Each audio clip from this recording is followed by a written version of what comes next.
On this week's show, the Georgia Southern baseball team wins 3 of their last 4 games, including a big Sun Belt series at home. We'll take a look at some of the highlights. We'll also let you know how Georgia Southern softball and the Eagle golf teams are doing. All that and more as we welcome you inside the Eagles Nest.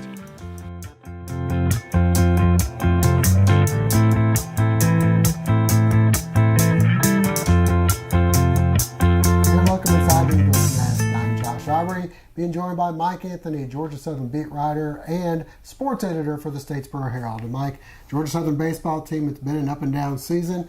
They're riding a little bit of an up right now. Have won 3 of their last 4 games, including taking 2 of 3 in a big Sun Belt series this past weekend against UT Arlington. Then a midweek game where you had Braxton Johns stepping up again from Statesboro. They got some timely hitting. Your thoughts on where the Eagles are right now? Well, I think the Georgia Southern's definitely turned a corner. We mentioned last week getting a couple of bats back in the lineup. That had been by far the biggest question mark for the baseball Eagles. They just haven't been getting hits. They haven't been getting hits in bunches. When they do put up runs, it's usually one at a time, and you need those crooked numbers if you're going to win big games. But having a little bit more of a threat in the middle of the order, the ability to hit the gaps, maybe muscle a ball over the wall, it gives them some credibility because they do have the arms that we've seen, especially with guys like Braxton Johns coming on. They've got the pitching to calm down most of the lineups, even in the Sun Belt. You saw that last weekend against a fairly good hitting Texas Arlington team. Man to man, they just go through the order. Friday, Saturday, Sunday, really nothing going for the Arlington bats. It was only on Saturday when Georgia Southern couldn't get its bats going that it wasn't able to get a win. So a big bounce back from getting swept a couple of weeks ago. They're right in it as far as the East Division standings, and they have 3 series now where they need to continue to win if they want to have some good seeding going into the conference tournament. Yeah, Brian Eichhorn throwing a gem there. The first game with a 7-0 victory for the Eagles to help start things off in the series. Let's get out and take a look at some highlights from the Georgia Southern UTA series and from their big win at College of Charleston. Georgia Southern hosting UT Arlington in the first of a 3-game series Friday in the 5th. Tyler Martin on third, and Christian Avant comes through with the sac fly to center. Martin scores, and it's 1-0. Still in the 5th, Matt Anderson, the batter, he hits the fly ball down the line into right. This one will be dropped, allowing Chandler Corley and Mitchell Golden to both score, and the Eagles grab a 3-0 lead. In the 7th, bases loaded. Jason Swan, the batter, and he gets hit by the pitch. That forces home McWhorter from third to make it 4-0 Georgia Southern. In the 8th inning, Austin Thompson tries to start a rally, and he'll come through with the single into right field. Later same inning, 2 on, and Corley will hit this one into left. Thompson scores to make it 5-0 Eagles. And then Mitchell Golden doing his job on the hit and run. He pokes one through into right. 2-run score. And the Eagles will go on to take this one by a final count of 7-0. Brian Eichhorn with the shutout win on the mound. Saturday, the Eagles fell 5-2, so we go to Sunday, and a nice play coming up to start things off for Georgia Southern.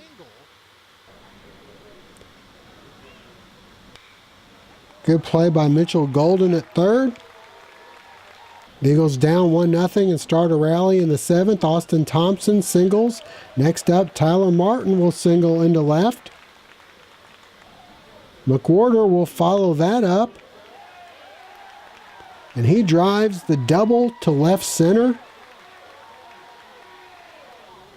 through the gap to the fence. Thompson and Martin both score, and the Eagles take a 2-1 lead. They tack on another on a sac fly to make it 3-1, and finally in the 8th, Thompson caps off a 3-for-4 day with an RBI single to left. Swan scores, and the Eagles win 4-1. A midweek game on the road at the College of Charleston at Patriots Point. Picking things up in the 3rd, man on, and Jason Swan will triple to the wall and left, bringing one home, and it's 1-0 Eagles. More from Georgia Southern. Stephen Curry singles Swan home head first, and it's 2-0. The College of Charleston comes back, an RBI triple of their own from Luke Morgan. That brings 2 home, and we're tied at 2-all. Georgia Southern takes the lead with this Matt Anderson RBI single past third. And the Eagles would go on for the victory by a final count of 5-4.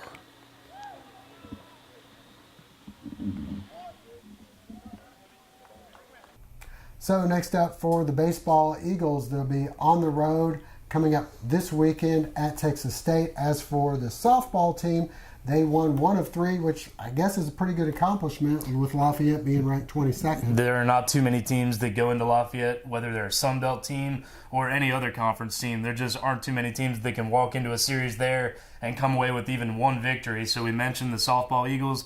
They've been struggling, dealing with some injuries. They're just playing for seeding at this point, trying to position themselves in the upcoming conference tournament. But if nothing else, this proves that they can beat any team in the conference on any given day. And they'll be hosting App State this weekend. They're at Georgia Southern here at Eagle Field. And as for the golf team, we mentioned how the women did last week. This week, the guys down in Destin, and looks like they picked the right time to start getting hot. They didn't really start off the tournament that well, but now when they're in match play, as we shoot, it's Wednesday, and they're doing pretty well. Yeah, it's three days worth of stroke play. The top 4 teams advance to Wednesday, where they'll play hopefully 36 holes of semifinal match play, and then the 2 teams that win that going to the championship match later in the day. That's where the Eagles ended their Sun Belt run last year. They were champs a couple of years ago. They lost in the final in match play last year against Georgia State, but this time around they're playing UT Arlington. Coastal Carolina won the stroke play portion, not having quite as easy of a time so far, but we'll see. Hopefully the Eagles can hang in there. The winner of the tournament will, of course, get the automatic bid into the NCAA regionals in a few weeks. If they don't come up with the conference championship, it'll be kind of a 50-50. There will be a lot of nervous pacing going on, waiting for those lists to come out. Yeah, it looks as though they'll be right there on the bubble if they weren't able to win, but hopefully they can pull that through. We'll let you know next week. All right, well, that'll wrap things up for now. For Mike Anthony, I'm Josh Aubrey. We thank you for joining us and hope to see you again next week.